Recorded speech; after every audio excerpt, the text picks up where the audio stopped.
Hello. Yeah, how you doing today? Okay, so I was reading John chapter 3, John 21, okay? And two scriptures that just stood out to me, you understand? I'd like to share quickly with you. Okay, so John chapter 21 is actually that story where um after post Jesus' resurrection, you understand? Peter, after he met the disciples the second time, where he told, what's his name? Thomas, who didn't believe that Jesus has risen, to put his hand in the print, print of the nail print.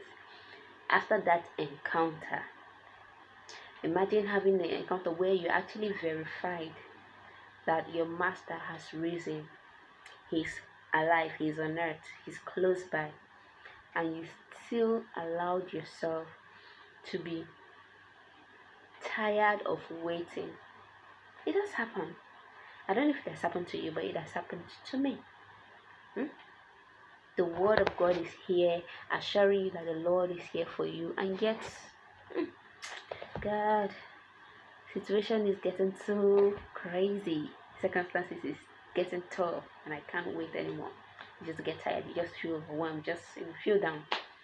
So I think they were in that place, and so Peter was like, "Guys, I'm going back to fishing." And I don't know about you, but staying without having something to look forward to doing when you wake up in the morning, usually it's not easy. It's not easy at all. So I think they were at that point, and so Peter said he was going back to fishing, and the guys joined him. So they went to enjoy doing something, knowing that we are not lazy men. We are capable of doing something with our lives. Something like that. Let's go show these people that have been talking too much, that have been telling us, guys, what are you doing? What are you waiting for? What's this? Just move on with your life. Your master is gone. Move on with your life. So let's go show them that we can still do something.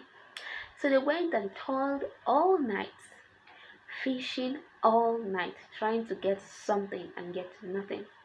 That seems like when, let's say, not like a change of profession, but then let's say God has told you, okay, I want you to pause or close up this chapter of your life, or let's say this profession, and come on to build this profession with me. Some people, you could be telling them to stop the secular job to come and build ministry job with him. You understand? Even in secular job you are ministering as well, you get, because you're kingdom ambassadors. But then when it comes to full-time things in our modern generation, so they went back to fishing and toiled all night. Like, it was just getting crazy. Like, co-workers, the whole company, the whole fish in the ocean decided to just torment them and frustrate their life. Like, they're going on strike. Nothing. We're not working with these guys. No partnership. No stakeholders. Nothing. Nobody wants to even check out your skills. Nobody wants to see what have you got, what can you do with us, and something like that. Nobody just wants to do anything with you, and you're getting frustrated. So at this point, close to dawn, Jesus came to them, and it's like, hey guys, what have you got? Have you got any fish? Like, let's roast and enjoy, celebrate the fact that you are working, you know. And they're like, we have nothing. And then he said, cast your nets to the right side. And they did. And guess what? Like, oh, the fish is like, oh my God, at the word of somebody, at the word of God. Um, but in response to Jesus' word, the miracle of huge catch happened, and they all gathered. But then something happened. John realized that, oh my God, this is the Lord. The Master is here. The Master is here. Peter immediately jumped out of the boat, put on his fisherman clothes, and ran to go meet Jesus. What got me there is that this Peter is the guy, when Jesus called him, he actually told him that I'm going to make you fisher of men. No longer fisherman, but a fisher of men.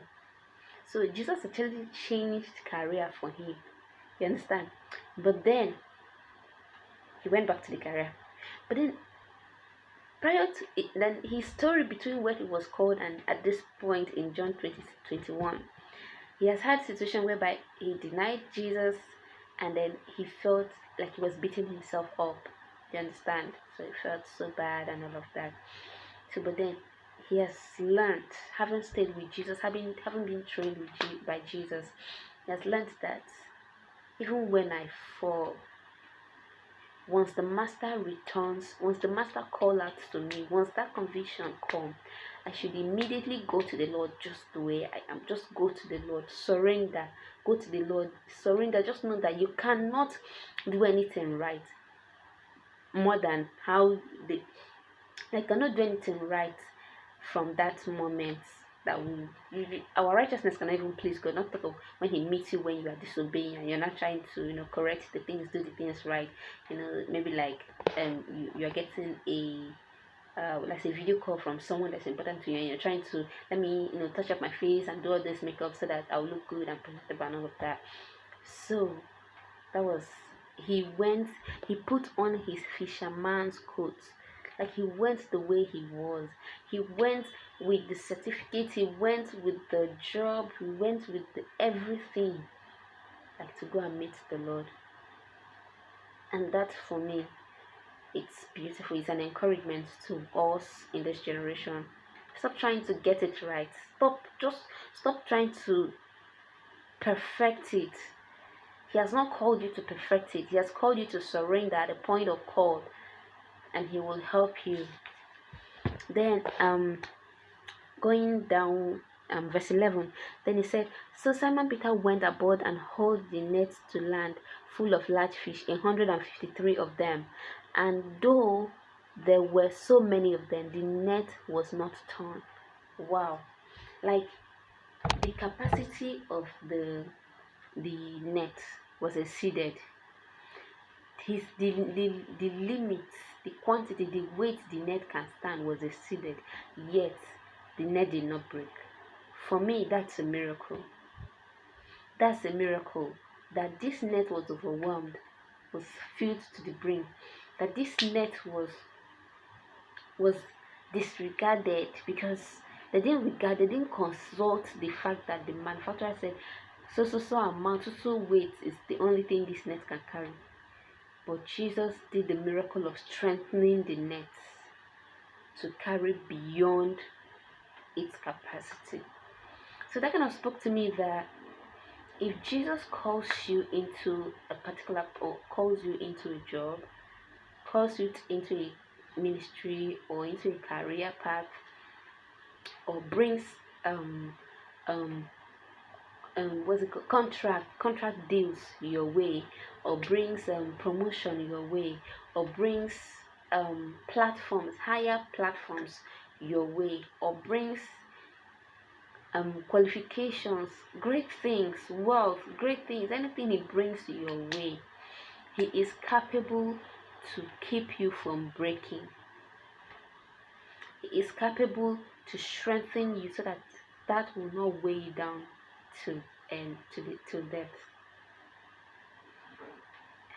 Is the work, like so for us humans, what the message I got from that is that when the call gets overwhelming, when the grace gets overwhelming, when the ministry gets overwhelming, when the job gets overwhelming, when the relationship gets overwhelming, when anything in this life that Jesus has called you into gets overwhelming, run back to Him, because hold on to Him, because He will not let you break.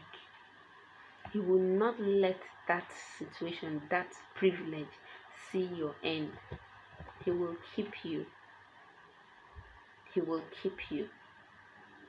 He will preserve you. So I want you to know that the Lord will preserve you. He will keep you. He will strengthen you. He will come through for you. He will not let you break, because you are precious to Him. You are priceless. He loves you. He will not let you break. Yes, the call can be overwhelming, but He won't let you break. He will keep coming through with different miracles, different revelations, different strengthening capacities, and all, just to keep you and to let you know that He loves you. So thank you for stay tuned for this Bible study. Love you. Thank you so much.